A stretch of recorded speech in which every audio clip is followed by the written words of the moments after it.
बिस्मिल्लाहिर्रहमानिर्रहीम my dear student, अस्सलाम वालेकुम। उम्मीद है आप खैरियत से होंगे। आज का जो स्टूडेंट हमारा टॉपिक है आरएनए, राइबोन्यूक्लिक एसिड। और अगर ये हमारा जो लास्ट सेगमेंट चल रहा है न्यूक्लिक एसिड, ये जो पूरे के पूरे जितने भी हमने सेगमेंट डिस्कस किए हैं, हमने पहले वाटर को डिस्कस किया था, कार्बन को डिस्कस किया था, कार्बोहाइड्रेट, प्रोटीन, लिपिड, और फिर लास्ट में न्यूक्लिक एसिड। तो ये उन तमाम से इंपॉर्टेंट है। और अगर न्यूक्लिक एसिड में सबसे ज्यादा इंपॉर्टेंट देखा जाए तो ये आरएनए, ये जो आज का लेक्चर है, ये सबसे इंपॉर्टेंट है। और ये आप कह लें कि पूरे चैप्टर का, मुकम्मल चैप्टर का ये सबसे इंपॉर्टेंट वीआईपी लॉन्ग क्वेश्चन है, जो आमतौर पर किसी न किसी बोर्ड में ये जरूर पूछा जाता है हर साल। तो आज के लेक्चर में हम कौन सी स्टूडेंट जो चीजें डिस्कस करेंगे, उसमें हम आरएनए की जो है वो डेफिनेशन, उसकी कंपोजिशन को डिस्कस करेंगे। फिर हमने डिस्कस करना है कि आरएनए जो है ये सिंथेसाइज किससे तैयार होता है स्टूडेंट। फिर हमने ये डिस्कस करना है कि इसकी जो टाइप्स हैं, इसकी 3 टाइप्स होती हैं student: messenger RNA, transfer RNA, ribosomal RNA. और फिर अलग अलग हमने इनके फंक्शन को डिस्कस करना है, ठीक है। और इसमें जो इंपॉर्टेंट कंसेप्ट है, एक ट्रांसक्रिप्शन का कंसेप्ट है और ट्रांसलेशन का कंसेप्ट है स्टूडेंट, उसको भी आज हमने डिस्कस करना है। तो शुरू करते हैं student. RNA, ribonucleic acid, like DNA, DNA की तरह RNA is a polymer of ribonucleotide. ये पॉलीमर है किसका? राइबोन्यूक्लियोटाइड का। जिस तरह हमने स्टूडेंट याद है आपको कि डीएनए के मुतालिक पढ़ा था कि DNA is a polymer of deoxyribonucleotide, जबकि आरएनए जो स्टूडेंट है ये किसका पॉलीमर है? राइबोन्यूक्लियोटाइड। क्योंकि इसमें वो फर्क है पेंटोज शुगर का, इसमें वो एक ऑक्सीजन कम नहीं होती, उसमें एक ऑक्सीजन जो है कार्बन नंबर 2 पे वो एक ऑक्सीजन शॉर्ट होती है, इसलिए वहां पे हमने पढ़ा था डीऑक्सीराइबोन्यूक्लियोटाइड। यहां पे ये है राइबोन्यूक्लियोटाइड। तो ये आपने फर्क याद रखना है डीएनए और आरएनए के अंदर। The RNA molecules occur as a single strand which may be folded back on itself to give a double helical characteristic। ये फिगर स्टूडेंट बड़े इंपॉर्टेंट है। और ये अगर इसकी आरएनए की डेफिनेशन पूछी जाए या कंपोजिशन पूछी जाए तो इसमें आपने यही बातें लिखनी है। तो ये बड़ी इंपॉर्टेंट बात है कि ये सिंगल स्ट्रैंड है, लेकिन इसके बावजूद इसकी जो कैरेक्टरिस्टिक है वो स्टूडेंट डबल हेलिकल है। तो ये बात आपने समझनी है। ये मैं आपको यहाँ पे समझा देता हूँ इस तरीके से कि जिस तरीके से यहाँ पे देखे ना स्टूडेंट, ये अगर मैं यहाँ पे डीएनए बनाता हूँ, ये डीएनए है, ये डीएनए आप ये देख सकते हैं कि डीएनए के जो दो स्ट्रैंड आपको वाज़ेह तौर पे नजर आ रहे हैं। ये डीएनए के वाज़ेह तौर पे आपको डबल स्ट्रैंड नजर आ रहे हैं, लेकिन ऐसा नहीं है, ये नहीं है। ये जो होता है आरएनए स्टूडेंट, ये इस तरह सिंगल स्ट्रैंड ही होता है, लेकिन ये फोल्डेड अपॉन इटसेल्फ, ऐसे ये अपने ऊपर ही फोल्ड हो जाता है। ये आप देख रहे हैं कि ये सिंगल स्ट्रैंड है, लेकिन वो ये फोल्ड हुआ है अपने ऊपर ही फोल्ड होके, ठीक है। और ये डबल हेलिकल जो है वो स्ट्रक्चर बन गया है, और इसने डबल हेलिकल जो है इसने कैरेक्टरिस्टिक शो करना शुरू कर दिया है। लेकिन याद रखना स्टूडेंट कि आरएनए जो होता है वो सिंगल स्ट्रैंड होता है और डीएनए जो होता है वो डबल स्ट्रैंड होता है। हाँ, हेलिकल स्ट्रक्चर दोनों में जो कैरेक्टरिस्टिक है वो दोनों में पाई जाती है। तो यहां तक अभी तक स्टूडेंट हमने अगर डीएनए और आरएनए में 2 फर्क भी पढ़ चुके हैं। कौन सा पहला फर्क कि डीएनए जो किससे स्टूडेंट, डीएनए किससे मिलकर बना होता है? डीऑक्सीराइबोन्यूक्लियोटाइड से। आरएनए स्टूडेंट किससे मिलकर बना होता है? राइबोन्यूक्लियोटाइड से। और इसके बाद जो स्टूडेंट डीएनए है वो डबल स्ट्रैंड है, आरएनए सिंगल स्ट्रैंड है, लेकिन हैं दोनों आप कह सकते हैं कि डबल हेलिकल कैरेक्टरिस्टिक शो करते हैं। इस तरह ये आरएनए भी डबल हेलिकल कैरेक्टरिस्टिक शो कर रहा है। The nitrogenous bases form a usual complementary pairing which का मतलब होता है यानी ये कंप्लीमेंट्री पेयरिंग होती है, बिल्कुल इस तरह। ये सेम है जिस तरह डीएनए के अंदर। अब पहले तो थोड़ा सा मैं आपको ये बता दूं स्टूडेंट कि ये जो कंप्लीमेंट्री पेयरिंग होती है ये क्या होती है। कंप्लीमेंट्री पेयरिंग होती है कि यानी जिस तरीके से हमने वाटसन एंड क्रिक मॉडल में पढ़ा था, उन्होंने बयान किया था वाटसन और क्रिक ने कि जो एडेनिन होती है डीएनए के अंदर, कि वो थायामीन के साथ और साइटोसिन गुआनिन के साथ पेयरिंग करती है, और ये पेयरिंग स्टूडेंट बड़ी कंसिस्टेंट होती है, और इसी कंसिस्टेंट की वजह से इसको कंप्लीमेंट्री पेयरिंग कहा गया है, या इसका दूसरा नाम होता है student Watson and Crick base pairing, ठीक है। तो ये बड़ी आप पहले कि जो पेयरिंग कंसिस्टेंट होती है उसको आप कहते हैं कंप्लीमेंट्री पेयरिंग कहा जाता है। यहां पे आप देखें कि ये साइटोसिन विद गुआनिन, लेकिन पेयरिंग यहां पे एडेनिन विद यूरैसिल, यहां पे एक फर्क आ गया, यहां पे भी एक फर्क आ गया। ये तीसरा फर्क आ गया डीएनए का और आरएनए का, कि यहां पे जो है वो थायामीन नहीं है स्टूडेंट, यहां पे यूरैसिल है। ये नेट्रोजीनियस बेस याद रखना, ये तीसरा डिफरेंस है, आपने याद रखना है स्टूडेंट। ये साथ साथ आप देखें ना, हमारा टॉपिक तो आरएनए चल रहा है, लेकिन साथ साथ जो है हम जो डिफरेंस है डीएनए के और आरएनए के, वो भी साथ हम नोट करते जा रहे हैं, डिस्कस करते जा रहे हैं उनको। तो यहाँ पे यूरेसिल है, एडेनिन विद यूरेसिल, ठीक है, जो है थायामीन नहीं है। वहां पे हमने डीएनए के अंदर एचजीसी वाला असूल पढ़ा था, एचजीसी एट गवर्नमेंट कॉलेज, एडेनिन हमेशा थायामीन के साथ और साइटोसिन ग्वानिन के साथ पेयरिंग करती है, लेकिन यहाँ पे ऐसा नहीं है स्टूडेंट। यहाँ पे क्या है कि थायामीन की जगह यूरेसिल है, और यहाँ पे भी बिल्कुल ये इसी तरीके से स्टूडेंट, ये जब इस तरह फोल्ड अपॉन इटसेल्फ होता है तो ये फिर इसी तरीके से ये आमने सामने आ जाते हैं। यानी एडेनिन किसके सामने आएगी? यूरेसिल के सामने स्टूडेंट, और जो है वो साइटोसिन किसके सामने आएगी? वो ग्वानिन के सामने आएगी। तो ये इस तरीके से, अब ये इसमें कौन से स्टूडेंट आप कह लें कि न्यूक्लियोटाइड कौन से होंगे जो ये जिससे मिलके बना होगा, तो ये पेयरिंग तो इस तरीके से होती है, लेकिन यहाँ पे आपने न्यूक्लियोटाइड, क्योंकि उसने कहा ना राइबो न्यूक्लियोटाइड, तो कौन से न्यूक्लियोटाइड होंगे स्टूडेंट? हमने कह रहा है जी साइटोसिन, साइटोसिन आप कहने साइटोसिन न्यूक्लियोटाइड होगा, जिसमें यानी कि ऐसा न्यूक्लियोटाइड होगा जिसमें जो नाइट्रोजियस बेस होगी वो साइटोसिन हो सकती है, या फिर कौन सी उसमें बेस होती है, ग्वानिन वाला जो है वो न्यूक्लियोटाइड हो सकता है स्टूडेंट, ग्वानोसिन। अब इसको साइटोसिन पढ़ना है, उसको पढ़ना है ग्वानोसिन मोनोफॉस्फेट, इसको क्या पढ़ना है स्टूडेंट? सेटिडीन मोनोफॉस्फेट पढ़ना है। इसको क्या पढ़ना है स्टूडेंट? एडिनोसिन मोनोफॉस्फेट पढ़ना है, और इसको क्या पढ़ना है? यूरिडीन मोनोफॉस्फेट पढ़ना है। तो ये चार किस्म के स्टूडेंट, अगर इसकी कंपोजिशन पूछी जाए कि आरएनए कितनी किस्म के न्यूक्लियोटाइड से मिलकर बना हुआ है स्टूडेंट, तो याद रखना है आपने, ये मैंने लिखा नहीं था, 4 किस्म के न्यूक्लियोटाइड होते हैं, 4 टाइप्स के न्यूक्लियोटाइड होते हैं जिनसे आरएनए मिलकर बना होता है। ये नहीं, अब ये भी याद रखना है आपने कि जो आरएनए है वो क्या चार न्यूक्लियोटाइड से मिलकर बना होता है, ये गलत होगा। वो आरएनए जो है 4 टाइप से, यानी कि 4 किस्म के जो न्यूक्लियोटाइड है उनसे मिलकर बना होता है। होंगे ये हजारों की तादाद में हजारों होंगे, लेकिन टाइप जो होगी न्यूक्लियोटाइड की आरएनए के अंदर, जिसको हमने ओवरऑल कहा है राइबो न्यूक्लियोटाइड, ठीक है, वो 4 टाइप्स के होंगे, और तो तादाद जो है उनकी हजारों में हो सकती है। तो ये इसकी कंपोजिशन है, और न्यूक्लियोटाइड भी आपने इनके नाम जो है वो आपने नोट कर लेने हैं, जिस तरह हमने वहां पे लिखा था डीएनए के अंदर डी ऑक्सी राइबो, वहां पे ऐसे पढ़ा था डी ऑक्सी हमने सबके साथ लगा हुआ था, लेकिन यहाँ पे डी ऑक्सी साथ नहीं लगाना। वहां पे कैसे लिखा था कि deoxy adenosine monophosphate, deoxy cytidine monophosphate. अब यहाँ पे डीऑक्सी नहीं लगेगा, बाकी ऐसे ही पढ़ना है आपने कि एडिनोसिन मोनोफॉस्फेट, ठीक है, यूरिडीन मोनोफॉस्फेट। तो इस तरह के 4 किस्म के न्यूक्लियोटाइड से आरएनए जो है वो मिलके बना हुआ है। इसके बाद स्टूडेंट सिंथेसिस ऑफ आरएनए, कि आरएनए जो है ये तैयार कहां से होता है, तो और ये सिंथेसिस ऑफ आरएनए की एक और हेडिंग भी बनती है ट्रांसक्रिप्शन। ये भी आपकी बुक के अंदर ट्रांसक्रिप्शन का भी वर्ड लिखा हुआ है। RNA is synthesised by DNA in a process is known as transcription. RNA जो है वो किस स्टूडेंट तैयार होता है? डीएनए से। ये किस स्टूडेंट तैयार होता है? डीएनए से। और इस प्रोसेस का नाम क्या होता है स्टूडेंट? इस प्रोसेस का नाम होता है ट्रांसक्रिप्शन। यानी ये आप इस तरीके से याद रखें कि ये जो डीएनए होता है ना स्टूडेंट, ये याद इस तरीके से आपने रखना है कि डीएनए से क्या बनेगा? डीएनए से बनेगा आरएनए। डीएनए से क्या बनेगा स्टूडेंट? आरएनए। और आरएनए से स्टूडेंट क्या बनेगी? प्रोटीन। आरएनए से क्या बनेगी? आरएनए से क्या बनेगी? प्रोटीन बनेगी। आरएनए से क्या बनेगी? और ये जो डीएनए से आरएनए का बनना है, इसको हम अमल को नाम क्या नाम, इस प्रोसेस का नाम क्या होता है स्टूडेंट? ट्रांसक्रिप्शन। क्या नाम देते हैं इसको? ट्रांसक्रिप्शन। इस अमल का जो आरएनए से आगे फिर प्रोटीन बनती है, ये आगे इसकी हम तफसील पढ़ लेते हैं। इस अमल को कहा जाता है ट्रांसलेशन। ठीक है स्टूडेंट। तो ट्रांसक्रिप्शन क्या कि आरएनए जो है डीएनए से सिंथेसाइज होता है, तो इस प्रोसेस का नाम ट्रांसक्रिप्शन है। इसके बाद स्टूडेंट है टाइप्स ऑफ आरएनए। लेकिन इससे पहले आपने एक बात याद रखनी है कि जो आरएनए की टाइप्स बनाई गई हैं ये किस बेस पे बनाई गई हैं। जिस तरह मैंने आपको ये भी बताया था कि जो डीएनए के अंदर डीएनए की अपना न्यूक्लिक एसिड की जो टाइप बनाई गई थी, किसकी टाइप बनाई गई थी? डीएनए की तो टाइप नहीं थी, न्यूक्लिक एसिड की टाइप जो बनाई गई थी वो किस बेस पे बनाई गई थी? यानी 2 टाइप थी, डीएनए और आरएनए। ये उस पेंटोज शुगर के, राइबोज शुगर पे की बेस पे बनाई गई थी। आरएनए की जो टाइप्स बनाई गई हैं ये बनाई गई हैं अकॉर्डिंग टू देयर फंक्शन। इनके फंक्शन के बिना पे इनकी टाइप्स बनाई गई हैं। ठीक है student. Three main types of RNA messenger RNA है इसमें। अब मैसेंजर आरएनए को जो उसका एब्रीविएशन लिखा जाता है आरएनए को, तो छोटा इस तरह स्मॉल एम जो है वो इसके साथ लिख दिया जाता है। इस तरह ट्रांसफर आरएनए स्मॉल टी लिख दिया जाता है। ये इस तरीके से इसका बन जाता है एब्रीविएशन, ठीक है।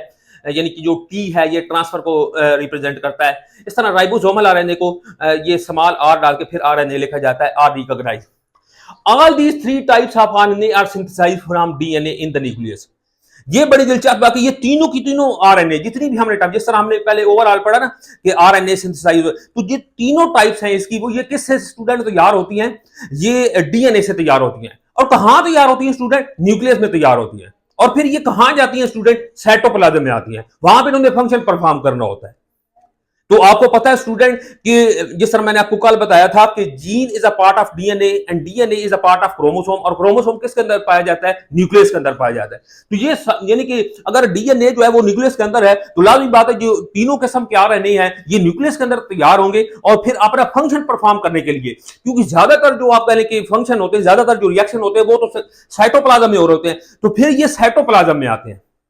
अब जहां पे एक क्वेश्चन ये पैदा होता है, ये बिल्कुल ये पहले हम ये पढ़ लेते हैं, इसकी रीडिंग कर लेते हैं।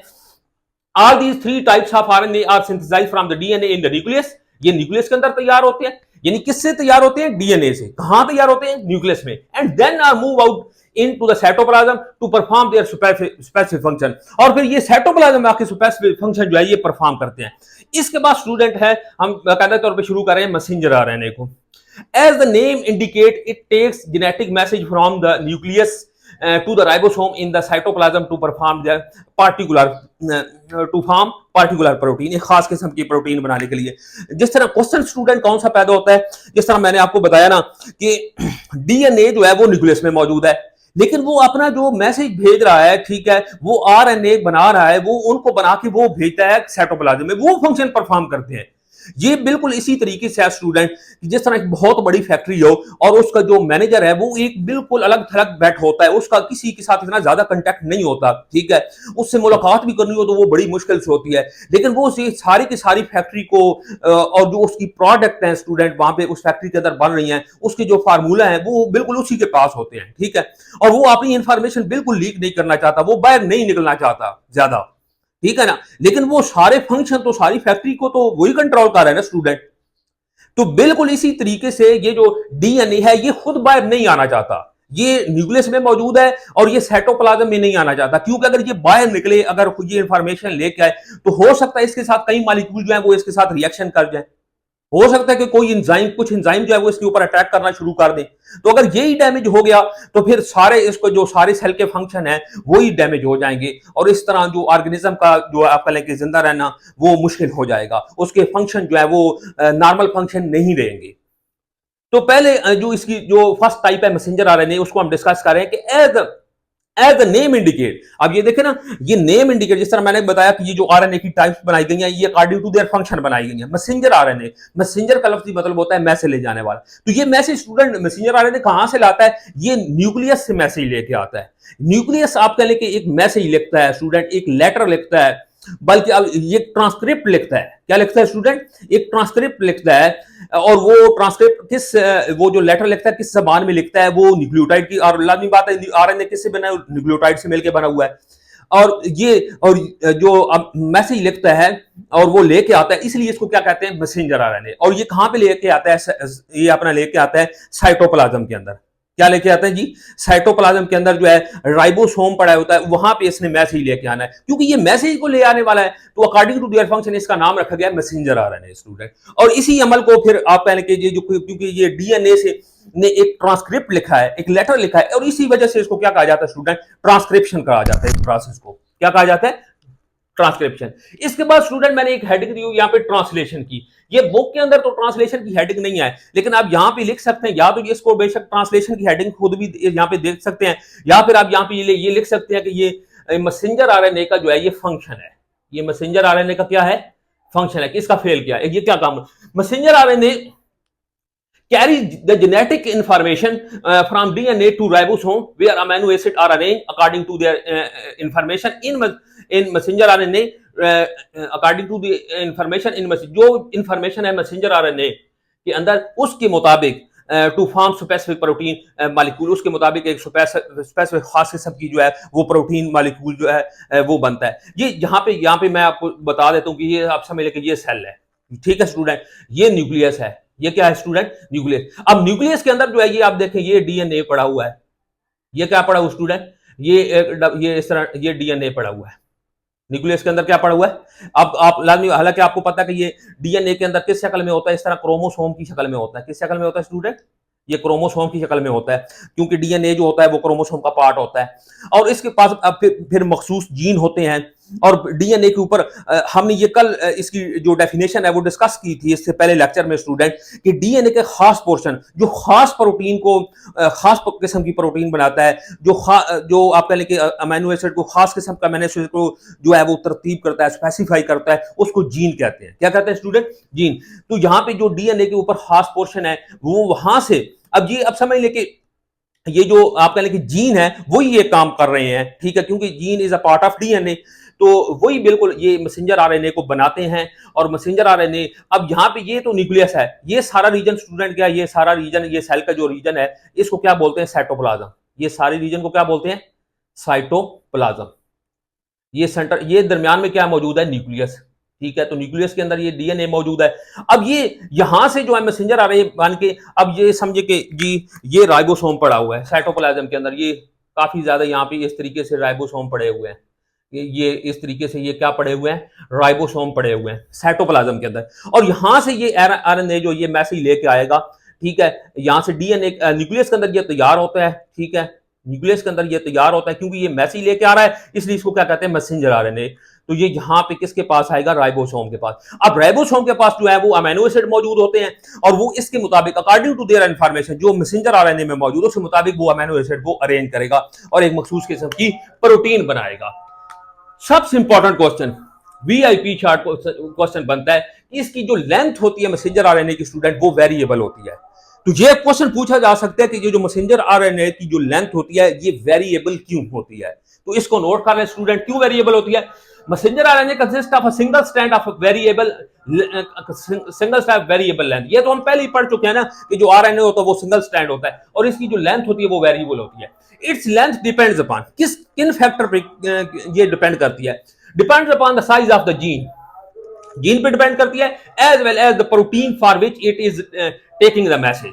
और ये जो इसने प्रोटीन बनानी है किस पे बनानी है? एक तो जीन पे डिपेंड करता है, और एक इसने दूसरा फैक्टर कौन सा है? प्रोटीन, कि जो इसने प्रोटीन बनानी है ये उस पर डिपेंड करता है। अब स्टूडेंट्स ये बात आपने समझनी है अच्छे तरीके से कि आप देखें तीन किस्म की जो तीन न्यूक्लियोटाइड होते हैं ना मिलके, तीन न्यूक्लियोटाइड मिलके एक अमीनो एसिड को जो है वो एक अमीनो एसिड के लिए कोड करते हैं। कितने न्यूक्लियोटाइड स्टूडेंट? तीन। अब अगर तीन न्यूक्लियोटाइड हैं तो उन्होंने मिलके एक अमीनो एसिड को लाना है, तो अब लाजमी बात, अब देखें जितनी बड़ी प्रोटीन होगी स्टूडेंट, जितनी बड़ी प्रोटीन होगी इतनी ज्यादा न्यूक्लियोटाइड वाला क्या होगा स्टूडेंट? आरएनए होगा। और इतनी ज्यादा जो बड़ा आरएनए होगा, अगर वो उसको कॉपी कर रहे जीन, कौन कॉपी कर रहे? जीन। तो इससे मुराद है कि वो जीन भी इतना बड़ा होगा। जिस तरीके से मैंने आपको ये कल समझाया था, इस तरीके अब ये समझ लें कि यहाँ पे ये मैं इस तरह एक सिंगल स्टैंड ड्रा कर लेता हूँ। ये देखें स्टूडेंट, अगर आप ये समझे, चलें ये डबल स्टैंड कर लें, आप समझे कि ये डीएनए है, ठीक है, और ये क्या है स्टूडेंट? डीएनए। और ये सारी इसके अंदर इसके बेस पेयर लगे हुए हैं इस तरीके से। अब और इसका हमने कहा था कि जो डीएनए का खास पोर्शन होता है खास प्रोटीन बनाने के लिए, उसको हम जीन कहते हैं। ये जैसा ना देखें कि अगर समझे कि ये इसका खास पोर्शन है जो ए प्रोटीन के लिए। अब और इसके बाद ये इसका आगे वाले ये ए खास पोर्शन है, ठीक है, ये किसके लिए? बी प्रोटीन के लिए। अब देखें ये जो खास पोर्शन है ये बहुत बड़ा पोर्शन है जो बी प्रोटीन बना रहा है। ये जो ए प्रोटीन है ये छोटा पोर्शन, इससे मुराद है कि ये जीन बड़ा है। अब ये जीन अगर बड़ा है, इससे मुराद है कि एमआरएनए जो बनेगा इससे वो भी बड़ा होगा, और जो इसने प्रोटीन बनानी है इससे मुराद है कि वो प्रोटीन भी बहुत बड़ी होगी।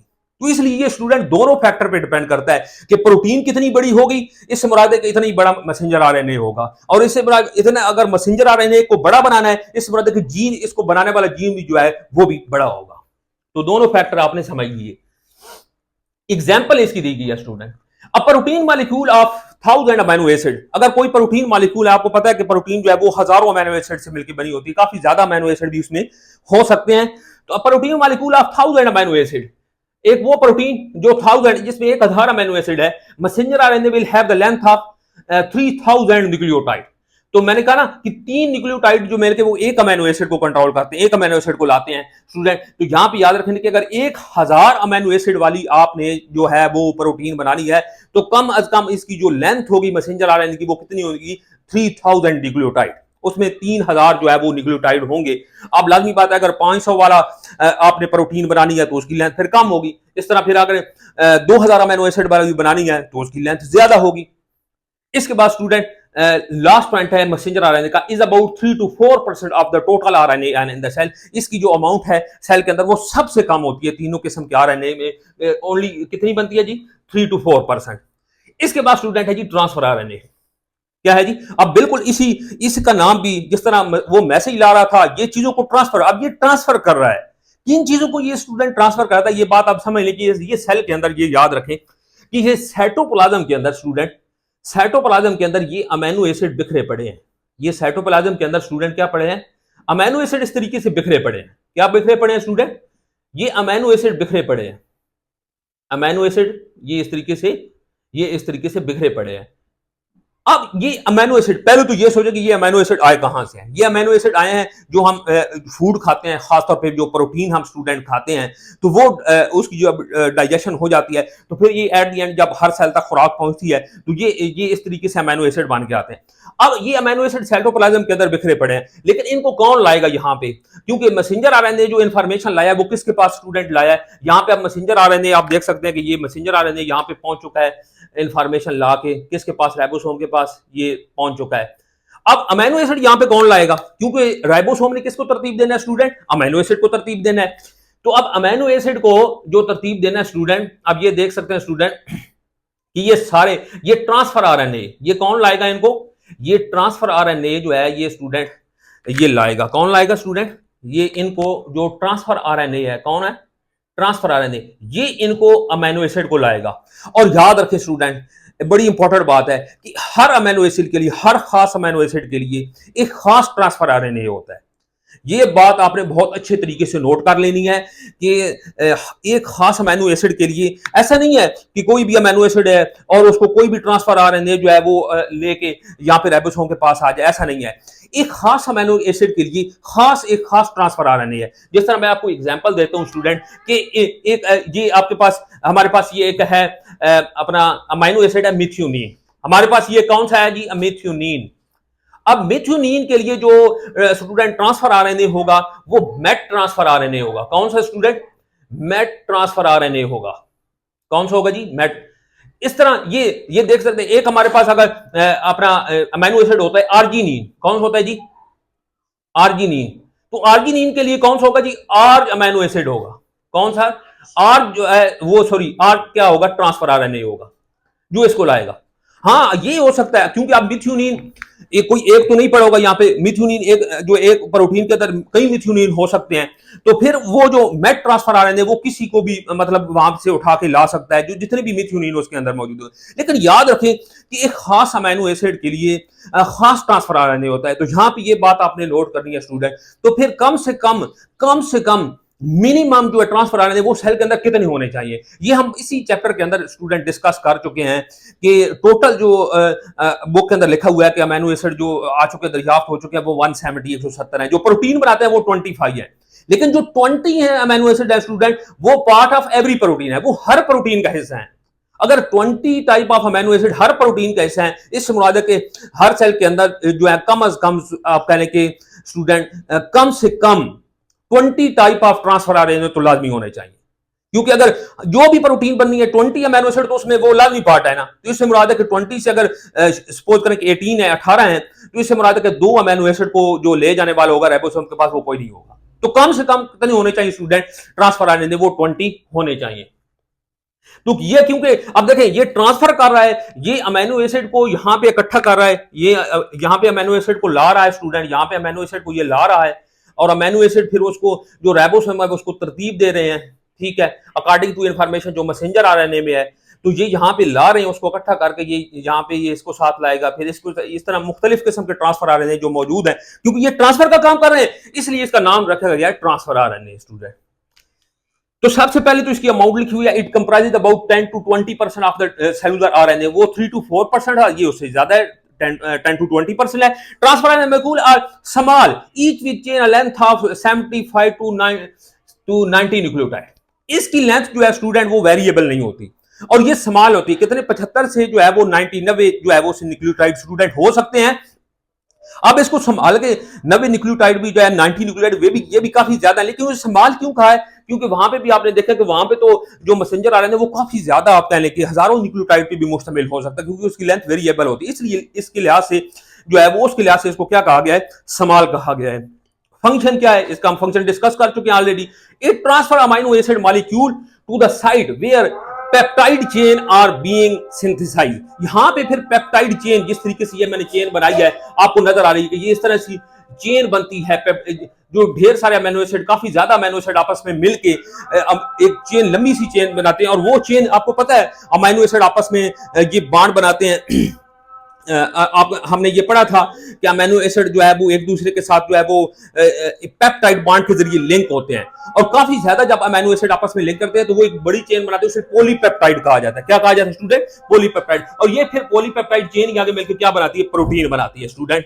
It transfer amino acid molecule to the site where peptide chain are being synthesized. कौन सी साइट है, वो राइबोसोम साइट है। There is a one specific transfer RNA for each amino acid. तो हर अमीनो एसिड के लिए एक खास किस्म का जो है वो ट्रांसफर आरएनए होता है, ये बात भी हम डिस्कस कर चुके हैं स्टूडेंट। तो लास्ट में इसकी जो थर्ड टाइप है स्टूडेंट, राइबोसोमल आरएनए।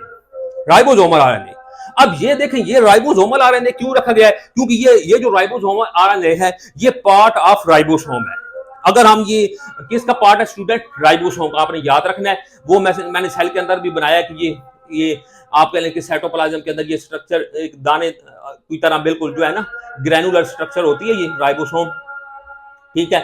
अब राइबोसोम की जो कंपोजिशन है स्टूडेंट, राइबोसोम की जो कंपोजिशन है वो इसमें दो चीजें होती हैं, या तो ये राइबोसोमल आरएनए नहीं होता है इसमें स्टूडेंट, और या इसमें क्या होती है, प्रोटीन, यानी या नहीं दोनों चीजें होती है, सॉरी, ठीक है ना। राइबोसोम किन दो चीजों से मिलकर बना हुआ स्टूडेंट, राइबोसोमल आरएनए से और प्रोटीन से, और ये जो राइबोसोम की प्रोटीन होती है उसका पार्ट होता है। तो याद रखें कि राइबोसोम दो चीजों से मिलकर बना हुआ है, राइबोसोमल आरएनए से और प्रोटीन से, और ये उसका पार्ट है जो राइबोसोम के अंदर जो प्रोटीन है। इसी की वजह से, क्योंकि आप देखें ना, मैंने कहा था अकॉर्डिंग टू देयर फंक्शन इसका नाम दिया गया है, तो ये उसकी बॉडी बना रहा है, उसका पार्ट है राइबोसोम का, इसलिए इसका नाम क्या रखा गया है, ribosomal RNA. It is the major portion of RNA in the cell, ठीक है, and may up to 80% of the total. तो इसकी अमाउंट जो है वो सबसे ज्यादा पाई जाती है सेल के अंदर उन दोनों के लिहाज से। पहला जो है वो मैसेंजर आर 3 to 4% है, ये कितने परसेंट है, 10 to 20% है, और ये अप टू कितना 80% ऑफ द टोटल आ रहा है। तो ये सबसे ज्यादा अमाउंट के हिसाब से ये सबसे ज्यादा पाया जाता है। It is strongly associated with the ribosome, मैंने कहा ना कि ये राइबोसोम का पार्ट है, तो ये राइबोसोमल प्रोटीन, ये किसका स्टूडेंट पार्ट है, राइबोसोमल प्रोटीन। राइबोसोम दो चीजों से मिलकर बना होता है स्टूडेंट, प्रोटीन से और राइबोसोमल आर से।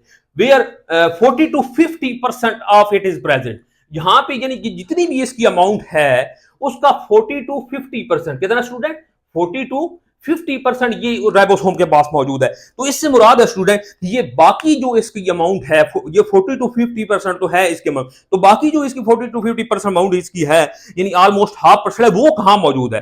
तो ये याद रखना स्टूडेंट कि ये जो जिस तरीके से ये अगर देख रहे हैं स्टूडेंट, यहां पर ही देख लें कि अगर ये कोई सेल है स्टूडेंट, और सेल के अंदर आपको पता है ये न्यूक्लियस होता है, और न्यूक्लियस के अंदर एक डार्क स्पॉट होता है स्टूडेंट, क्या होता है, डार्क स्पॉट, और ये डार्क स्पॉट कहलाता है न्यूक्लियोलस। ये क्या कहलाता है, न्यूक्लियोलस, ये न्यूक्लियोलस कहलाता है। और न्यूक्लियोलस, जिस तरह हम कहते हैं ना जी, ribosome is the factory of protein and nucleolus is the factory of ribosome, क्योंकि ये न्यूक्लियस के अंदर न्यूक्लियोलस जो है वो इसको राइबोसोम को तैयार कर रहा है, तो बाकी जो इसकी अमाउंट है 40 to 50% वो यहां पे न्यूक्लियस के अंदर मौजूद होती है, वो इसके पास होती है जिससे ये राइबोसोम बनाएगा। तो ये बात भी आपने अच्छे तरीके से नोट कर लेनी है। फंक्शन इसका क्या है student, it act as a machinery for the synthesis of protein ये जो रेबोसोमल आरएनए है स्टूडेंट, इसका फंक्शन क्या है कि ये एक मशीनरी का काम कर रहा है।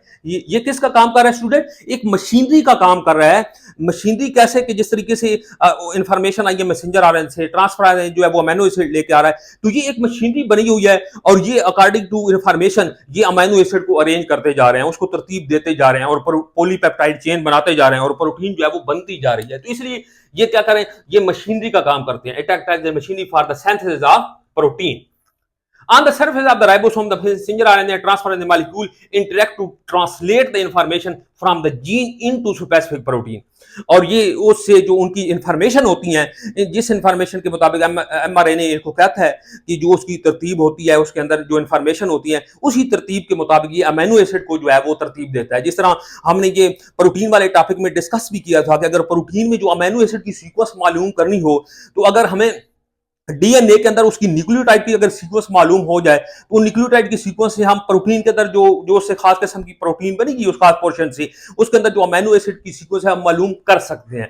तो बिल्कुल अकॉर्डिंग टू जो इंफॉर्मेशन होती है मैसेंजर आरएनए और ट्रांसफर आरएनए जो लाता है अमीनो एसिड, उसको ये तरतीब दे देता है। तो इसका यही फंक्शन है। तो ये स्टूडेंट हमने तीनों किस्म के हमने जो 3 टाइप्स हैं आरएनए की उनको डिस्कस किया है और साथ हमने ये भी कोशिश की है कि जो डीएनए है और आरएनए का फर्क वो भी हम साथ साथ डिस्कस करते रहे। तो ये एक वीआईपी लॉन्ग क्वेश्चन है, इसको आपने बहुत ही अच्छे तरीके से तैयार करना है स्टूडेंट। तो आज के लिए इतना ही। अल्लाह हाफिज।